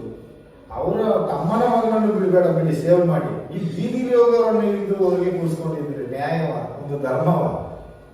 ಈ ಬೀದಿಲಿ ಆಟೋ ಓಡಿಸೋನ್ನ ತಗೊಂಡು ಹೋಗಿ ಎಕರ ಮೇಲೆ ಕೂರಿಸ್ಕೊಂಡಿದ್ದೀರಿ, ಇದೊಂದು ಧರ್ಮದ ಮಾತ? ಭಗವಂತನೇ ಬಲ್ಲ. ಖಂಡಿತ ಸರಿ ಆಗ್ತದೆ ಅಲ್ಲ. ನಿಮ್ಮ ಅಗತ್ಯಗಳು ಬಿದ್ದಾಗ ನಾವು ಖಂಡಿತ ಹೇಳ್ತೇವೆ. ಅಣ್ಣಪ್ಪನ ಮಂಜುನಾಥ ಸತ್ಯ ಹೇಳಿ ನಾವಿರ್ತೇವೆ ಆದ್ರೆ ಜೊತೆಗೆ. ನಾನು ಏನೋ ಉದ್ದಾಗಿದ್ದ ಜಾಗ ಎಲ್ಲ ನಾನು ಎಲ್ಲಿ ಬೇಕಾದ್ರೂ ನನ್ನೊಟ್ಟಿಗೆ ಗನ್ಮೇನ್ ಇದ್ರೆ ಸಾಕು. ಯಾಕಂದ್ರೆ ನನಗೆ ಅಷ್ಟು ಭಯ ಆಗ್ತದೆ. ಅವ್ರು ಯಾವ ಸಂಧಿಯಲ್ಲಿ ಬಂದು ನಮ್ಮ ಕೊಡ್ತಾರೆ. ಜೀವ ಇರೋದು ಸಾಯ್ಲಿಕ್ಕೆ, ಆದ್ರೆ ಅವರ ಕೈಯಲ್ಲಿ ಆ ಸಾಯ್ಲಿಕ್ಕೆ. ಆ ಹೊತ್ತಿಗೆ ನಮ್ಮ ಸಾವು ಬಂದಾಗ ಸಾಯ್ಲಿ. ಆ ಹೊತ್ತಿಗೆ ಆಗುವಾಗ ಇವರೇ ಇರುವುದಿಲ್ಲ. ದೇವರು ಆ ಅಣ್ಣಪ್ಪ ಬಿಡುದಿಲ್ಲ. ಇದು ಸತ್ಯ. ಸತ್ಯ. ನೈಟದು ಗೊತ್ತಿಲ್ಲ, ಸೌಜನ್ಯ ತೀರ್ನ ನೈಟದ ನೀವು ಹೋಗಿದ್ದೆ. ಪಂಡ ಸೌಜನ್ಯ ಮಿಸ್ಸಿಂಗ್ ಆದ ದಿವಸ ಅಲ್ಲಿ ಇರ್ತೀವಿ. ಅಲ್ಲಿಂದ ನಾನಲ್ಲಿಲ್ಲ. ಸಂಜೆ ಟೈಮ್ಗೆ ನಾನಿಲ್ಲ. ಮಿಸ್ಸಿಂಗ್ ಆದ ದಿವಸ ರಾತ್ರಿ ಹುಡುಕುವಾಗ ಎಲ್ಲ ಗೊತ್ತಾದ್ಮೇಲೆ ಬರ್ಲೇ ಇಲ್ಲ ನನಗೆ 9 ತಾರೀಕಿಗೆ. ಬೆಳಿಗ್ಗೆ ಬಂದ ಹೌದಾ? ಬೆಳಿಗ್ಗೆ ಬಂದು ಈ ಪೊಲೀಸ್ನವ್ರು ಹೋಗುವಾಗ ನನಗೆ ನೀವು ಅಲ್ಲಿ 9 ತಾರೀಕಿಗೆ ಇರ್ತಿದ್ರೆ ಈಗ ಪಕ್ಕ ಐವಿಟ್ನೆಸ್ ನೀವೇ ಇರ್ತಿದ್ರಿ. ಪಕ್ಕ ಆಗಿದ್ದೆ. ನನ್ನ ಹೆಂಡತಿ ನಾನು ಊರಿಗೆ ಅವತ್ತು ಬಂದಿದ್ವಿ. ನಾವು ಒಂದು 2-3 ದಿವಸ ರಜೆ ಮಾಡಿ ಹೋಗಿದ್ವಿ. ಹೌದಾ? ಅವತ್ತು ರಾತ್ರಿ ಬಂದಿವಿ. ನಮಗೆ ವಿಷಯ ಇದು ಗೊತ್ತೇ ಇಲ್ಲ. ಗೊತ್ತಾಗಿದ್ದು ಈ ಪೊಲೀಸ್ನವ್ರು ನಾಯಿ ಇಟ್ಕೊಂಡು ಹೋಗ್ಲಿ ನಮಗೆ ವಿಷಯ ಗೊತ್ತಿಲ್ಲ. ಮರು ದಿವಸ ಬೆಳಿಗ್ಗೆ ಬೇಗನೆ ಬಂದಿದ್ದಾರೆ ಅವರು. ಪೊಲೀಸ್ ಅಲ್ಲ, ನೀವು ಸೌಜನ್ಯ 10ನೇ ತಾರೀಕಿಗೆ ಬಾಡಿ ಎಷ್ಟು ಗಂಟೆಗೆ ನೋಡಿದ್ದು? ಬೆಳಿಗ್ಗೆನೆ ನೋಡಿದ್ದಾರೆ. ಬೆಳಿಗ್ಗೆ ನೀವು ಎಷ್ಟು ಗಂಟೆಗೆ ನೋಡಿದ್ದು? ಇವ್ರಿಗೆಲ್ಲ ವಿಷಯ ತೋರುವಾಗ ಲೇಟ್ ಆಯ್ತಲ್ಲ. ನೀವು ಎಷ್ಟು ಗಂಟೆಗೆ ನೋಡಿದ್ದು ಸಾಧಾರಣ? ಅಲ್ಲ, ನಾನು ಆ ಸ್ಪಾಟಿಗೆ ಹೋಗ್ಲಿಕ್ಕೆ ನನಗೆ ವಿಷಯ ಕೇಳ್ಕೊಟ್ಟು. ಅಲ್ಲ, ವಿಷಯ ಕೇಳಿದ್ದು ನಿಮ್ಗೆ ಸೌಜನ್ಯದ ಬಾಡಿ ಸಿಕ್ಕಿತ್ತು 10ನೇ ತಾರೀಕಿಗೆ ಅಂತ. ಅಲ್ಲೊಂದು ಅಂದಾಜು ಎಷ್ಟು ಗಂಟೆ ನಿಮ್ಗೆ? 7:30 ಇರ್ಬೋದು. 7:30, 8 ಗಂಟೆ ಇರ್ಬೋದು. ಎಲ್ಲ ಬೆಳಿಗ್ಗೆ ಅವ್ರು ಪೊಲೀಸ್ನವ್ರು ನೋಡಿ ಬಂದವರು. ಮತ್ತೆ ಈಗ ಪೊಲೀಸ್ನವರು ಕೋರ್ಟಲ್ಲಿ ಹೇಳಿದ್ರೆ 10:30 ಗಂಟೆಗೆ ಸಿಕ್ಕಿತ್ತು ಅಂತ ಹೇಳ್ತಾರೆ. ಅದೇ ಅವ್ರು ಏನೇನು ಬರ್ತಾರೆ ಅಂತ ನೋಡಿ ಒಂದು ಹೇಳ್ತೇನೆ. ನಾನು ಒಂದು ನ್ಯೂಸ್ ನೋಡಿದೆ, ಒಂದೇ ನ್ಯೂಸ್ ನೋಡಿದೆ ಟಿವಿನ. ಡಿ ಚಂದನದಲ್ಲಿ ಪರ್ಫೆಕ್ಟ್ ಆಗಿ ಒಬ್ಬ ಮನುಷ್ಯ ತಟ್ ಅಂತ ಹೇಳಿ ಅಂತ ಒಂದು ಪಕ್ಷ ಇದು ಬರ್ತದೆ. ತಟ್ ಅಂತ ಹೇಳಿ ಅಂತ ಒಂದು ವಾಕ್ಯ ಇದು ಬರ್ತದೆ ಪ್ರೋಗ್ರಾಮ್. ಆ ಪ್ರೋಗ್ರಾಮ್ ನಲ್ಲಿ ಇದ್ದವ, ಅವ ಪಿಕ್ಚರ್ ನಲ್ಲಿ, ಹಿಂದಿನ ಪಿಕ್ಚರ್ ನಲ್ಲೆಲ್ಲ ಇರುವವ, ಅವ ಹೇಳ್ತಾನೆ ಕರೆಕ್ಟ್ ಆಗಿ. ಅದನ್ನು ನಾನು ಗೋಚರ ಮಾಡಿದೆ. ಆದ್ರೆ ಈ ಡೆಡ್ ಬಾಡಿಯನ್ನು ತಗೊಂಡು ಹೋಗುವಾಗ ಅಲ್ಲಿ ಡಾಕ್ಟರ್ ಬರಲೇಬೇಕು. ಡಾಕ್ಟರ್ ಇಲ್ಲದೆ ಏನು ಮಾಡಿದ್ದಾಗಲ್ಲ. ಅದನ್ನೆಲ್ಲ ಪರಿಶೋಧನೆ ಮಾಡಲೇಬೇಕು. ಅದನ್ನು ಹೇಳ್ತಾರೆ ಪೊಲೀಸ್ನವರು. ಒಂದೊಂದನ್ನು ಇಂಚಿಂಚು ನೋಡ್ಬೇಕು ಅಂದ್ರೆ ಅದನ್ನು ಹೇಳ್ತಾರೆ. ಲಾಸ್ಟ್ಗೆ ನೀವು ಪೋಸ್ಟ್ ಮಾರ್ಟಮ್ ಮಾಡುವಾಗ ಆ ಗಂಟಲಿನಲ್ಲಿ, ಸ್ಟಮಕ್ನಲ್ಲಿ ಇರುವಂತಹ ಆಹಾರವನ್ನು ಸೇಕರಣೆ ಮಾಡಬೇಕು. ಇದನ್ನೂ ಮಾಡಲಿಲ್ಲ. ಲಾಸ್ಟ್ಗೆ ಎಲ್ಲವನ್ನು ಬಿಟ್ಟು ಉಜಿರೆ ಹಾಸ್ಪಿಟಲ್ ಇದ್ರು ನೋಡಿ, ರಶ್ಮಿ ಆ ಡಾಕ್ಟರ್ ಕರ್ಕೊಂಡು ಹೋಗಿದ್ದಾರೆ. ಕಾರಣ ಹೆಣ್ಣು ಡಾಕ್ಟರ್ ಪೋಸ್ಟ್ ಮಾರ್ಟಮ್ ಮಾಡಿದಂತ ತೋರಿಸ್ಕೊಳ್ಳಿಕ್ಕೆ. ಅದಕ್ಕಿಂತ ಇವರು ಮಂಗಳೂರಿಗೆ ಕಳಿಸ್ಬೋದಿತ್ತು ಪೋಸ್ಟ್ ಮಾರ್ಟಮ್. ಎಲ್ಲಿ ಕಳಿಸಿದ್ರು ಮುಚ್ಚಾಕ್ತಾರೆ ಇವರು. ಯಾಕಂದ್ರೆ ಇಲ್ಲಿ ಮುಚ್ಚಾಕ್ತಾರೆ, ಅಲ್ಲಿ ಮುಚ್ಚಾಕದೇ ಇರ್ತಾರ. ಅದು ನಿಜವಾಗಿ ನೀವು ಸತ್ಯ ಹೇಳಿದ್ರೆ ಯಾರೋ ಒಬ್ಬ ಪುಣ್ಯಾತ್ಮ ಭೇಟಿಗೆ ಹೇಳಿದ್ರು, ನಾನು ನ್ಯೂಸ್ ಅಲ್ಲಿ ನೋಡಿದ್ದೇನೆ. ಈ ಆದಮನನ್ನು ಮತ್ತೆ ಅದ್ಯಾರೋ ಪೊಲೀಸ್ ಹೇಳಿದ್ರು, ಅವ್ರಿಬ್ಬರನ್ನು ಇಟ್ಕೊಂಡು ಬಿಗಿದ್ರೆ ಸತ್ಯ ಎಲ್ಲವೂ ನಿಜ ಹೊರಗೆ ಬರ್ತದೆ. ಈ ಸಂತೋಷ ನಿಮಗೆ ಕೊಟ್ಟ ಇದು ಅದು ಕೊಡೋದಿಲ್ಲ. ಯಾಕಂದ್ರೆ ಅವ್ರಿಗೆ ಹೈ ಇನ್ಫ್ಲೂಯೆನ್ಸ್ ಇರೋದ್ರಿಂದ ಏನು ಮುಟ್ಟುವಷ್ಟು ತಾಕತ್ತು ಇರೋದಿಲ್ಲ ಪೊಲೀಸ್ನವ್ರಿಗೆ. ಎಲ್ಲ ಅವರವರೇ ಮುಟ್ಟಾಗಿರ್ತಾರೆ. ಕಾಲದ ಮಹಿಮೆ. ಇದು ಇವರ ಒಂದು ಸತ್ಯ ಧರ್ಮ ದಾರಿಗೆ ಬರ್ಬೇಕಂದ್ರೆ ಧರ್ಮಸ್ಥಳವನ್ನು ಗೌರ್ಮೆಂಟ್ಗೆ ಕೊಟ್ರೆ ಪರ್ಫೆಕ್ಟ್ ಓಕೆ. ಇವರು ಹೊರಗಿನಿಂದ ಚಂದ ಮಾಡಿ ಒಳಗಿನಿಂದ ಉಳುಕು ಮಾಡ್ತಾರೆ. ಅದು ಗೊತ್ತಾಗೋದೇ ಇಲ್ಲ. ಗೌರ್ಮೆಂಟ್ ಅದರಲ್ಲಿ ಇನ್ವಾಲ್ವ್ ಆಗದ ಕಾರಣ ಇಂಥದ್ದು ಸಾವಿರಾರು ಆಗಲಿಕ್ಕೆ ಚಾನ್ಸ್ ಇದೆ. ಇನ್ನೂ ಆಗ್ತದೆ ನೋಡಿ. ಇದೀಗ ಕಮ್ಮಿ ಮಾಡಿದ್ದಾರೆ, ಸ್ವಲ್ಪ ಸಮಯಕ್ಕೆ ಕಮ್ಮಿ ಮಾಡಿದ್ದಾರೆ. ಇನ್ನು ಇದರಿಂದ ಜಾಸ್ತಿನೇ ಮಾಡ್ತಾರೆ. ಮನೆ ರುಜು ಮಾಡುವಂಥದ್ದು ಬರ್ತದೆ, ಅವರು ಮಾಡ್ತಾರೆ. ಯಾಕಂದ್ರೆ ಅಷ್ಟು ಪವರ್ ಇದೆ ಅವ್ರಿಗೆ. ಈಗ ಇದು ಕಮ್ಮಿ. ಈಗ ಎಲ್ಲ ನಿಮ್ಮ ಮೂಲಕ ಎಲ್ಲ ಎದ್ದಿದ್ದಾರೆ. ಒಂದು ಸ್ವಲ್ಪ ಭಯದಲ್ಲಿ ಅಡಿಕೊಂಡಿದ್ದಾರೆ ಸ್ವಲ್ಪ ಸಮಯ. ಇನ್ನೊಂದು ವರ್ಷ ಹೋದಾಗ ನಿಮ್ಗೆ ಇಲ್ಲಿಗೆ ಬರ್ಲಿಕ್ಕೆ ಭಯ ಯಾಕೆ? ಯಾರಿಗೆ? ನಿಮ್ಗೆ? ನನಗೆ ಭಯ. ನನ್ನನ್ನು ಕೊಂದಾಗ್ತಾರೆ ಭಯ. ಅದು ಭಯ ಇದೆ. ರಮೇಶ್ ಮನೆಗೆ ಬರ್ಲಿಕ್ಕೆ ನಿಮ್ಗೆ ಭಯ ಆಗುತ್ತೆ? ಇಲ್ಲ, ನನಗೆ ಭಯ ಇಲ್ಲ. ಇಲ್ಲಿಗೆ ಬರ್ಲಿಕ್ಕೆ ನನಗೆ ಭಯ ಇಲ್ಲ. ಅಲ್ಲಿ ಧರ್ಮಸ್ಥಳದ ದ್ವಾರಕ್ಕೆ ಹೋಗ್ಲಿಕ್ಕೆ ನನಗೆ ಭಯ ಇಲ್ಲ. ಧರ್ಮಸ್ಥಳ ಬಸ್ ಹತ್ತಲಿಕ್ಕೆ ನನಗೆ ಭಯ. ಏನು ಬಸ್ ಹತ್ತುವರೆಗೆ ನನಗೆ ಜೀವ ಇಟ್ಟಿಸು. ಬಸ್ ಹತ್ತಿ ಹೊರಗೆ ಹೋದ್ರೆ ನಾನು ಬದುಕಿದೆ ಅಂತ ಒಂದು ಮನಸ್ಸಲ್ಲಿ ಉಂಟು. ಯಾಕಂದ್ರೆ ಇದೆ. ಯಾಕಂದ್ರೆ ಅವರು ಸುಳ್ಳು ಸಾಕ್ಷಿ ಹೇಳುತ್ತ ಆರಂಭದಲ್ಲೇ ಹೇಳಿಟ್ಟಿದ್ದಾರೆ. ನಮ್ಮನ್ನು ಬುಕ್ ಮಾಡಿ ಮಲಗಿದ್ದಾರೆ. ನೀನು ಸುಳ್ಳು ಸಾಕ್ಷಿ ನಾವು ಹೇಳಿದಾಗ ಹೇಳ್ಬೇಕು. ಯಾಕಂದ್ರೆ ನಾವು ಇಷ್ಟು ವರ್ಷ ಕೆಲಸ ಮಾಡಿದ್ದಕ್ಕೆ ನಮ್ಮನ್ನು ಸಾಕ್ಷಿ ಮಾಡಿ ಒಂದು ಮುಚ್ಚಾಕುವ ಪ್ರಯತ್ನ ಅವರು ಮಾಡ್ತಾ ಇದ್ದಾರೆ. ಅದಕ್ಕೆ ಅಂತಾನೆ ಗೊತ್ತಿಲ್ಲದನ್ನು ನಮ್ಗೆ ಗೊತ್ತಿದೆ ಅಂತ ಹೇಳಲಿಕ್ಕೆ ನಮ್ಗೆ ರೆಡಿ ಇಲ್ಲ. ನಾವು ಇದ್ದ ಸತ್ಯ ಇದ್ದಾಗೆ ಹೇಳುವುದು. ನಮ್ಗೆ ಯಾವತ್ತಿಗೆ ಜೀವೋಪಾಯ ಅಂದರೆ ತಪ್ಪಿಸಬೇಕು, ತಪ್ಪಿಸಿದೆ ಅವ್ರ ಹತ್ರ, ಬದುಕಿದೆ. ಈಗ ನನ್ನೊಂದು ಯಾವುದೋ ರೇಷನ್ ಕಾರ್ಡ್ ಇದ್ದು ಈಗ 1,000 ಏನೋ ಬರ್ತದೆ ಅಂತ ಹೇಳಿ ಆ ಒಂದು ಇದು ಬ್ಯಾಂಕಿನಲ್ಲಿ ಅಕೌಂಟು ಸ್ವಲ್ಪ ಸಮಯ ವ್ಯವಹಾರ ಮಾಡದೆ ಡೆತ್ತಾಗಿ ಆ ಒಂದು ಇದರಲ್ಲಿ ಕೇಳಿಕೊಂಡು ಬಂದೆ ಅದನ್ನೊಂದು ಮಾಡಿ ಹೋಗ್ತೇನೆ ಅಂತ. ನಮ್ಮ ಸಂಬಂಧಿಕರನ್ನು ಅವರ ಧೈರ್ಯದಲ್ಲಿ ಬಂದು ಹೋಗ್ತಾ ಇದ್ದಾರೆ. ಅವರೇ ಹೇಳ್ತಾರೆ, ನಮ್ಮನ್ನೆಲ್ಲ ತೋರಿಸಿಕೊಡ್ಬೇಡಪ್ಪ, ನಾವು ಲೋಕಲಲ್ಲಿ ಜೀವನ ಮಾಡುವವರು, ಅವ್ರಿಗೆ ಏನು ಯಾವತ್ತಿಗೆ ಏನು ಮಾಡ್ತಾರೆ ಗೊತ್ತಿಲ್ಲ. ನೀನು ದೂರ ಇರುವವನು, ನೀನು ಹೇಳುವ ನಿನ್ನ ಇದು ನೀನು ಹೇಳಿಕೊ, ನಮ್ಮನ್ನು ಇದರಲ್ಲಿ ಎಂಟ್ರಿ ಮಾಡಬೇಡ. ನನ್ನ ಅಕ್ಕ, ನನ್ನ ಅಣ್ಣ ಎಲ್ಲರೂ ಭಯ ಪಡ್ತಾರೆ. ಹಾಗಾಗಿ ಇದು ಸತ್ಯ. ಅಂತ ಸಂಗತಿಗಳು ಬಂದ್ರೆ ನಾವು ಪೂರ್ತಿ ನಿಮ್ ಜೊತೆ ಇದ್ದೇವೆ. ಸರ್ಕಾರವೂ ಇರ್ತದೆ, ಸರ್ಕಾರದಲ್ಲೂ ಸತ್ಯವಂತರಿದ್ದಾರೆ, ಆಫೀಸಲ್ಲೂ ಇದ್ದಾರೆ. ಇಂಥ ಪಾಪಿಗಳು ಬಿಡುವುದಿಲ್ಲ. ಇಲ್ಲ, ಇವರು ಮಾಡುವುದರಿಂದ ಆಫೀಸರ್ಗಳನ್ನು ನಾವು ಸಂಶಯದಲ್ಲಿ ನೋಡ್ಬೇಕಾದ್ರೆ ಭಯ ಬರ್ತಾ ಉಂಟು. ಭಯೇ ಬರುವುದಿಲ್ಲ ಅವ್ರು ನೋಡುವಾಗ. ಇವ್ರು ಒಳ್ಳೆಯವರ ಕೆಟ್ಟವರ. ಇವರು ಮಾಡಿದ ಈ ಕೆಟ್ಟ ಕೆಲಸಗಳು ಇವತ್ತು ರಾಜಕೀಯದವ, ಅವರ ಕೆಳಗಡೆ ಕೈ ಕೆಳಗಡೆ ಇರುವ ಎಲ್ಲಾ ಅಧಿಕಾರಿಗಳು ಎಲ್ಲ ನಮ್ಗೆ ಕಾಣುವುದು ಅತ್ಯಾಚಾರಿಗಳಾಗಿಯೇ ಕಾಣ್ತಾರೆ. ಇವರು ಅವರು ಕೈ ಕೆಳಗಿದ್ದವರು ಅಂತ ಭಯ ಹುಟ್ಟುತ್ತದೆ ನಮ್ಗೆ. ಅವರು ಜೀವದ ಹಂಗಿಲ್ಲದೆ ಸಂತೃಪ್ತ, ಅವರ ಸಂತೋಷಕ್ಕಾಗಿ ಅವರ ಮನಸ್ತೃಪ್ತಿಗಾಗಿ ಕೆಲಸ ಮಾಡೋರಾಯ್ತು. ನಮಗೆ ಏನಾಗ್ತದೆ, ಅವರ ಜನ ಇರ್ಬೋದು ಅಂತ ಒಂದು ಮನಸ್ಸಿನಲ್ಲಿ ಬರ್ತದೆ. ನಂಬಿಕೆ ಬರೋದಿಲ್ಲ. ಅದೇ ಸತ್ಯ. ಈಗಾಗಲೇ ಮಾಡ್ಕೊಂಡಿದ್ದಾರೆ ಒಳ್ಳೆಯವ್ರಿಗೆ. ಆದ್ರೆ ಈ ದೇಶಕ್ಕೆ ಒಳ್ಳೇದಲ್ಲ, ದೇಶ ಹಾಳಾಗಿರುತ್ತೆ. ದೇಶವನ್ನೇ ಒಳಗಾಕಿ ಬಿಟ್ಟರು ಅವರು. ದೇಶಕ್ಕೆ ಎಲ್ಲಿ ಒಳ್ಳೆ ಎಲ್ಲ ನೋಡುವ ಸಮಯ ಬಂದಿದೆ. ದೇವರಿದ್ದಾರೆ ಅಂತ ನೋಡಿ ಒಳ್ಳೇದು ಮಾಡ್ಲಿ. ಧರ್ಮಸ್ಥಳದ ಹೆಸರು ಉಳಿಸ್ಲಿ, ಧರ್ಮಸ್ಥಳ ಒಳ್ಳೇದು ಮಾಡ್ಲಿ. ನಾನು ಅದೇ ಬಯಸ್ತೇನೆ. ಯಾಕಂದ್ರೆ ಎಷ್ಟೋ ಜನಕ್ಕೆ ಅನ್ನದಾನ ಮಾಡ್ತಾರಂತ ಜನಗಳು ಹೇಳ್ಕೊಳ್ತಾರೆ. ಆದ್ರೆ ಅನ್ನದಾನ ಅವ್ರು ಮಾಡಿದ್ದಲ್ಲ. ಇದು ಜನಗಳು ಎಲ್ಲ ಪ್ರತಿಯೊಂದು ಹುಬ್ಳಿ, ಧಾರವಾಡ, ಗುಲ್ಬರ್ಗ, ಬೆಳಗಾವಿ, ಬ್ಯಾಂಗ್ಳೂರು, ಎಲ್ಲೆಲ್ಲಿ ಚಿಂತಾಮಣಿ, ಎಲ್ಲೆಲ್ಲಿಂದ ಬಸ್ಸುಗಳು ಬರ್ತವೆ. ಆ ಎಲ್ಲ ಬಸ್ಸಿನಲ್ಲಿ ಒಂದೊಂದು ಬಸ್ಸಿನಲ್ಲಿ ಒಂದು ಅಕ್ಕಿ ಮೂಟೆ, ಒಂದು ನೀರುಳ್ಳಿ ಮೂಟೆ, ಒಂದು ಸಕ್ಕರೆ ಮೂಟೆ, ಒಂದು ಬದನೆಕಾಯಿ ಮೂಟೆ, ಮೆಣಸಿನಕಾಯಿ ಮೂಟೆ, ಎಲ್ಲವೂ ಒಂದೊಂದು ಮೂಟೆ ಬಂದು ಇರ್ತಾ ಇದೆ. ಹೊಸ ಬಸ್ ಸ್ಟ್ಯಾಂಡ್ ನಲ್ಲಿ ಒಂದು ರೂಮ್ ಬುಕ್ ಮಾಡಿ ಮಡಗಿದ್ದಾರೆ. ಹೊಸ ಬಸ್ ಸ್ಟ್ಯಾಂಡ್ ನಲ್ಲಿ ದೊಡ್ಡ ಹಾಲು, ಅಲ್ಲಿ ಒಂದು ನಾವು ಫೋನ್ ಹಾಕಿ 2 ಜನ ಇಟ್ಟಿದ್ದಾರೆ. ಒಂದು ತಳ್ಳೋ ಕೈ ಗಾಡಿ ಇದೆ. ಅದನ್ನೆಲ್ಲ ಗಾಡಿಗೆ ನಿಲ್ಲಿಸಿ, ಬಸ್ಸಿನಲ್ಲಿ ಬಂದದನ್ನ ನಿಲ್ಲಿಸಿ ಅವಳೆ ಹಿಡ್ಕೊಂಡು ತುಂಬಿಸಿ, ಸಾಯಂಕಾಲ ಟ್ಯಾಂಕ್ ಬಂದು ತುಂಬಿಕೊಂಡು ಹೋಗಿ ಉಗ್ರಾಣದಲ್ಲಿ ತುಂಬುತ್ತಾರೆ. ಇವ್ರದ್ದು ₹1 ಕಾಸೇನು ಹೋಗುದಿಲ್ಲ. ಎಲ್ಲವೂ ಜನಗಳು ಸೇವೆಗೆ ಕೊಡುವ. ಈ ಅನ್ನದಾನಕ್ಕೆ ಇವ್ರದ್ದು 10 ಪೈಸೆ ಬೀಳುವುದಿಲ್ಲ, ದುಡ್ಡೇ ಇಲ್ಲ, 10 ಪೈಸೆ ದುಡ್ಡಿಲ್ಲ. ಹಾಗೆ ಬಿಟ್ಟರು ಕಾಣಿಕೆ ದುಡ್ಡೇ ಬಿಡ್ಬೇಕು ಸಮೇತ.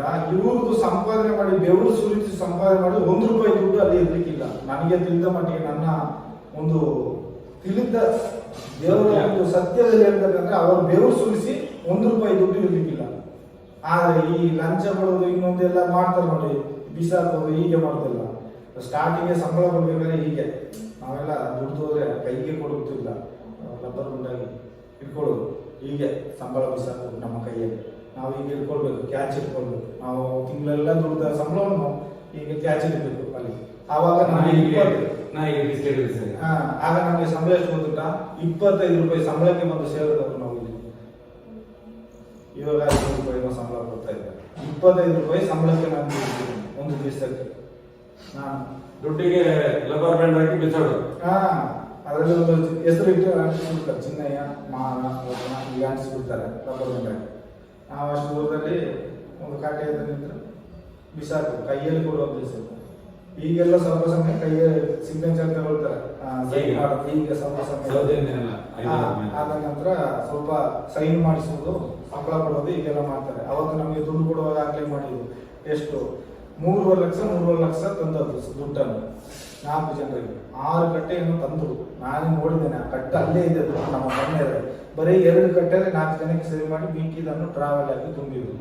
ತಿಂದು ತೇಗಿದ್ದು ಮ್ಯಾನೇಜರ್ ನೋಡ. ಇನ್ನು ಅವ್ರು ಕೊಂಡೋಗಿ ಅಲ್ಲಿ ಕೊಟ್ಟರೆ ಇಲ್ಲ ದೇವರಿಗೆ ಗೊತ್ತು. ನಾವು ಇಷ್ಟು ದುಡ್ಡನ್ನು ಉಳಿಸಿದ್ದೇವೆ ಅಂತ ಹೇಳಿ ದೇವರಿಗೆ ಕೊಟ್ಟು ಒಳ್ಳೆ ಹೆಸರು ತಗೊಂಡ್ರು. ಎಂತದ ಭಗವಂತ ಒಪ್ಪಬಲ್ಲ. ಆದ್ರೆ ನಾವು 25 ವರ್ಷ 26 ಅಲ್ಲಿ ಬಿಟ್ರಲ್ಲ ಸ್ವಾಮಿ, ಅಲ್ಲಿ ಕೆಲಸ ಮಾಡೋವನ್ನೇ ಬಿಡೋದಿಲ್ಲ. ಕೆಲಸ ಮಾಡೋವರೆಗೆ ಅಲ್ಲಿ ನೀವು ಬಿಟ್ಟು ಹೋಗೋರಲ್ಲ. ಹೌದು, ನಾವೊಮ್ಮೆ ನೋಡಿ ಹೋಗ್ತೇವೆ ಅಂತ ಹೇಳಿದ್ರೆ ಬಿಡ್ಬೇಕಲ್ಲ. ಇಲ್ಲಿಂದ ಈಚೆನೆ ಕಲ್ಬೇಕು, ಅಲ್ಲೆಲ್ಲ ಹೋಗ್ಲಿಕ್ಕಿಲ್ಲ. ಎಂಟೂರು ಊರಿಗೆ ಹೋಗ್ತಾರೆ, ಅಲ್ಲಿ ಹೋಗ್ತಾರೆ, ಇಲ್ಲಿ ಹೋಗ್ತಾರೆ. ಕಳಿಸಿ ಆಯ್ತು. ನಮ್ಮ ಅಲ್ಲಿ ಜನಗಳು ಇವರಾಗಿ ಆದ್ರೆ ನಾವು ತಿಳ್ಕೊಳ್ಳೋದು ಎಡ್ಡವ್ರಿಗೆ ಗೊತ್ತಿಲ್ಲದೆ ಇವ್ರು ಮಾಡೋಣಿ ಅಂತ. ಯಾಕಂದ್ರೆ ಅವ್ರಿಗೆ ಆಲ್ರೆಡಿ ಗೊತ್ತಿರ್ತದೆ. ಯಾಕಂದ್ರೆ ಇಷ್ಟು ವರ್ಷಗಟ್ಟಲೆ ನಾವು ಕೆಲಸ ಮಾಡಿದವ್ರು ನಾವು ಹೊರಗೆ ಹೋದ ಮೇಲೆ ಅವ್ರು ಕೇಳದೇ ಇರ್ತಾರ. ಎಲ್ಲ ನಮ್ಮಿಂದಲೇ ಇಂಪ್ರೂವ್ ಆದದ್ದು. ಆ ಕಸವನ್ನು ಅಷ್ಟು ಅಭಿವೃದ್ಧಿ ಮಾಡಿ, ಅಷ್ಟು ಸ್ವಚ್ಛತೆ ಮಾಡಿ. ಒಂದು ವೇಳೆ ಇನ್ಕ್ವೈರಿ ಮಾಡಿದ್ರೆ ಯಾವುದೇ ದಾಖಲೆ ಇಲ್ಲದ ಜನಗಳನ್ನು ಓದದ್ದನ್ನು ನೀವು ತೋರಿಸ್ತೀವಿ? ಖಂಡಿತ ತೋರಿಸ್ತೇನೆ. ನನಗೆ ಒಂದು ಸೇಫ್ಟಿ ಅಂತ ಇದ್ರೆ ನಾನೇ ಕರ್ಕೊಂಡೋಗಿ ತೋರಿಸಿದ ಎಡದಲ್ಲಿ ಆ ಜಾಗದಲ್ಲಿ ಎಲ್ರು ಬರದಿದ್ರೆ ನನ್ನನ್ನು ಕೇಳಲಿ ಅವರು. ನಾನು ತೋರಿಸಿದ ಜಾಗದಲ್ಲಿ ಎಲ್ರು ಬರದಿದ್ರೆ ನನ್ನನ್ನು ಕೇಳಿ. ಆದ್ರೆ ಈ ವಿಷಯ ಹೊರಗೆ ಗೊತ್ತಾಗಿ ಏನಾದ್ರು ಮಾಡ್ಲಿಕ್ಕೆ ಚಾನ್ಸ್ ಇಲ್ಲ. ಆದ್ರೆ ಅಷ್ಟು ಜಾಗ ಇದೆ. ಒಂದು ಜಾಗ ಆದ್ರೆ ಗೊತ್ತು. ನಾನು ಹಾಕಿದ ಜಾಗ ಅವ್ರಿಗೆ ಗೊತ್ತಿರ್ಲಿಕ್ಕಿಲ್ಲ. ಯಾಕಂದ್ರೆ ಕೊರಗಪ್ಪ ಇದ್ರು ಮ್ಯಾನೇಜರ್. ಕೊರಗಪ್ಪನ ಕಾಲದಿಂದ ಎತ್ಕೊಂಡ್ರೆ ಈಗ ಎಷ್ಟು ಜನ ಅಂತ ಹೇಳಿದ್ದಾರೆ, 25 ವರ್ಷ ಆಯ್ತು ಅಂದ್ರೆ ನೀವೇ ಲೆಕ್ಕ ಮಾಡಿ. ಅಲ್ಲಿ ಕೆಲಸದ ಜನ ಇಲ್ಲ, ನೀವೇ ಕೊಂಡೋಗಿ ಹಾಕೋದು ಬೇರೆ ಗೊತ್ತಿರ್ತದೆ. ಅದು ನನಗೆ ಮಾತ್ರ ಅದೇ ನಾಯಿ ಹಾಕಿ ಕೊಂಡೋಗಿ ಹಾಕೋದು ಬಿಡು ಅಷ್ಟೇ. ನಮ್ಮ ಮನೆಯಲ್ಲಿ ನಾಯಿ ಹಾಕಬೇಕು ಹೇಳ್ಕೊಂಡು ಹೋಗೋದು. ಆ ಜನ ಇಲ್ಲ, ಒಬ್ಬ ಏನ್ ಮಾಡುದು, ನಾನು ಎತ್ಕೊಂಡು ಹೋಗ್ಲಿಕ್ಕೆ ಹೇಳ್ಕೊಂಡು ಹೋಗುದು. ಆ ಮುಗಿಯನ್ನು ಎಷ್ಟು ನಾನು ತೂಗ್ಲಿಕ್ಕೆ ಹೇಳ್ಕೊಂಡು ಹೋಗಿ ಹಾಕ್ಬಿಟ್ಟು ಮಾತನಾಡೋದು. ಯಾಕಂದ್ರೆ ಅಲ್ಲಿ ನಾಯಿ ಸತ್ತಾಗ ಅವರು ಹೇಳದಾಗೆ ಒಂದು ಹೆಣ ಸತ್ತು, ಚಿನ್ನ ನಿಮಗೆ ಅಲ್ಲಿ ಒಂದು ಉಂಟು ಮಣ್ಣು ಹಾಕ್ಲಿಕ್ಕೆ ಅಂತ ಹೇಳ್ಬಿಡ್ತಾರೆ. ಮತ್ತೆ ನಾನು ಅದು ಮಣ್ಣು ಹಾಕ್ಲಿಕ್ಕೆ ನಾಯಿ ಅಂತಲೇ ಆ ಜನ ಸತ್ರ ನಾಯಿ ಅಂತಲೇ. ಇಲ್ಲಿ ಘಟ್ಟದಲ್ಲಿ ಅದನ್ನ ಪೂಜೆ ಮಾಡಿ ಗಂಧದ ಗಡ್ಡೆ ಹಚ್ಚಿ ಅದನ್ನು ತೆಗೆದುಕೊಂಡು ಹೋಗಿ ಮಣ್ಣು ಮಾಡ್ತಾರೆ ಎಲ್ಲ ಊರಿನಲ್ಲಿ. ನಮ್ಮ ಸಂತದವರಾದ್ರೂ ನಾವು ಅದೇ ಮಾಡ್ತೀವಿ. ಆದ್ರೆ ಇಲ್ಲಿ ಹಾಗೆ ಯಾರ ಸತ್ತ ಅನಾಥ ಅವ್ರು ಹೇಳ್ತಾರಲ್ಲ, ಧರ್ಮಸ್ಥಳದ ಸತ್ರ ಮೋಕ್ಷ ಸಿಗ್ತದೆ. ಆ ಚಂದ್ರಶೇಖರ ಅಯ್ಯ ಅಂತಾರಲ್ಲ, ಅವರ ಕೈಯಲ್ಲಿ ಸುಮಾರು ಇದ್ದಾಗ ನಾನು ಕೊಟ್ಟಿದ್ದೇನೆ ಚಿನ್ನ ಎಲ್ಲ. ಆದ್ರೆ ಆಗ ನನಗೆ ಗೊತ್ತಾಗ್ತಿರ್ಲಿಲ್ಲ. ಚಂದ್ರಶೇಖರ ಅಯ್ಯ ಬರುವಾಗ ನನಗೆ ಗೊತ್ತಾಗಿದೆ. ಅವರು ಸಸ್ಪೆನ್ಸ್ ಅಲ್ಲಿ ಮಾಡ್ತಿದ್ರು.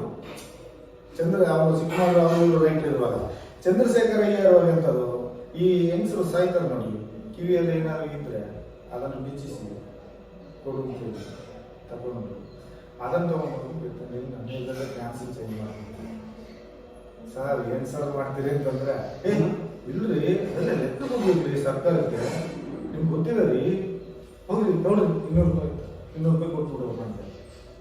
ಚಿನ್ನ ಕಿವಿಯಲ್ಲಿ ಏನಾದ್ರು ಇರ್ತದಲ್ಲ ಅದನ್ನು ಬಿಚ್ಚಿ ತೊಳೆದು ಕೊಡ್ಬೇಕು. ನಾನು ತೊಳೆದು ಕವರಲ್ಲಿ ಹಾಕಿ ಇವರ ಕೈಯಲ್ಲಿ ಅದು ಕೊಟ್ರೆ ನನ್ನೇ ಕಡೆ ಹೋಗಿ ಒಂದು ಫ್ಯಾನ್ಸಿ ಇಲ್ಲಿ ಅದು ಬೇರೆ ಎಕ್ಸ್ಚೇಂಜ್ ಅದೇ ಸೇಮ್ ಟೈಪ್ ಇಸ್ಕೊಂಡ್ ಬಂದ್ಬಿಡ್ತಿದ್ರು. ನಾನೊಂದ್ಸರಿ ಕೇಳಿದೆ, ಏನ್ ಸರ್ ನೀವು ಈ ತರ ಮಾಡ್ತೀರಿ ಅಂತಂದ್ರೆ, ಇಲ್ಲ ರೀ ಅದೆಲ್ಲ ಸರ್ಕಾರಕ್ಕೆ ಲೆಕ್ಕ ಕೊಡ್ಬೇಕು ರೀ ಅಂತ. ತಗೊಳ್ರಿ ಚಾಕ್ರಿ ಹೋಗ್ರಿ ಅಂತ ಕಳ್ಸ್ಕೊಡೋರು. ಅದು ಗೊತ್ತಾಗಿ ಮಾತಾಡ್ತಾರೆ. ನಮಗೆ ಒಂದೇ ಹಣ ಮುಂದಾಗಿರೋ ಒಬ್ಬನಿಗೆ 55 ರೂಪಾಯಿ. 4 ಜನ ಹೋಗ್ಬೋದು, 4 ಜನ ಇಲ್ಲದ್ರೆ ತಗೊಳ್ಳಿ. ನಾನು ಇಬ್ರು ಮಾಡ್ತಿದ್ವಿ, 200 ರೂಪಾಯಿ ಕೊಡ್ಬೋದು. ಇಬ್ರು ಹೋದ್ರೆ 100 ರೂಪಾಯಿ. ಹಿಂಗಾರ ಅಷ್ಟೇ ಎಲ್ಲ ಹೋಗ್ತಾರೆ. ಪರಿಸ್ಥಿತಿ ಏನೋ ಇನ್ನಾದ್ರೂ ಒಳ್ಳೆ ಕಾಲ ಬರ್ತದ ನೋಡೋಣ. ಖಂಡಿತ ಬರ್ತದಪ್ಪ.